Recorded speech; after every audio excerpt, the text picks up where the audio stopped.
ఛత్తీస్గఢ్ దండకారణ్యం మరోసారి కాల్పుల మోతతో దద్దరిల్లింది. బిజాపూర్లో భద్రతా దళాలకు మావోయిస్టులకు మధ్య భారీ ఎన్కౌంటర్ చోటు చేసుకుంది.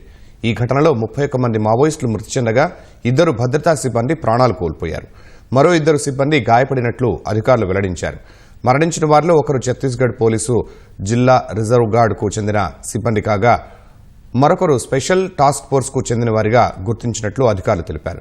పశ్చిమ బస్తర్ ప్రాంతంలో శుక్రవారం మావోయిస్టుల కదలికలకు సంబంధించి భద్రతా దళాలకు కీలక సమాచారం అందింది.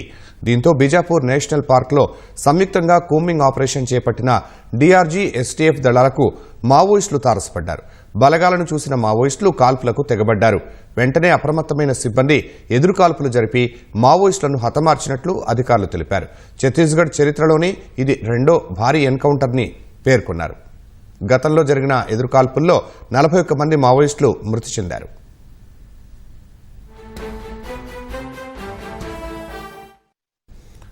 ఈ ఘటనపై స్పందించిన బస్తర్ ఐజీ సుందర్రాజ్ ఎదురుకాల్పుల్లో 31 మంది మావోయిస్టులు మరణించినట్లు ధృవీకరించారు.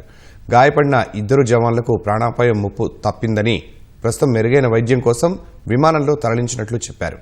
ఘటనా స్థలంలో పెద్ద మొత్తంలో ఆయుధాలు, మందుగుండు సామగ్రిని పోలీసులు స్వాధీనం చేసుకున్నట్లు చెప్పారు. మావోయిస్టుల మృతదేహాలను స్వాధీనం చేసుకున్నట్లు తెలిపారు. కాల్పులు ఇంకా కొనసాగుతున్నట్లు సుందర్రాజ్ వెల్లడించారు. बीजापुर के नेशनल पार्क इलाके में माओवादियों की उपस्थिति के आसूचक के आधार पर डीआरजी, एसटीएफ, बस्तर फाइटर एवं अन्य सुरक्षा बल का टीम अभियान के लिए रवाना की गए थे। अभियान के दौरान आज दिनांक 9 फरवरी को प्रातः 8 बजे से अनेक बार माओवादी एवं सुरक्षा बल के बीच में मुठभेड़ हुई। मुठभेड़ के पश्चात इलाके के सर्चिंग में कुल 31 माओवादियों का डेड बॉडी अब तक रिकवर किए गए थे। घटनास्थल से काफी बड़ी मात्रा में AK-47, INSAS, SLR, BJ launchers इस प्रकार का हथियार भी रिकवर किए गए थे। आसपास इलाके में भी सर्चिंग जारी है।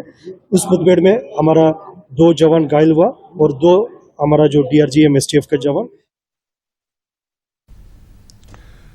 ఈ ఏడాది ప్రారంభమై నెలన్నర కూడా కాకముందే దాదాపు 81 మంది మావోయిస్టులను బలగాలు మట్టుబెట్టాయి. గత ఏడాదిలో దాదాపు 219 మంది మావోయిస్టులను హతమార్చారు.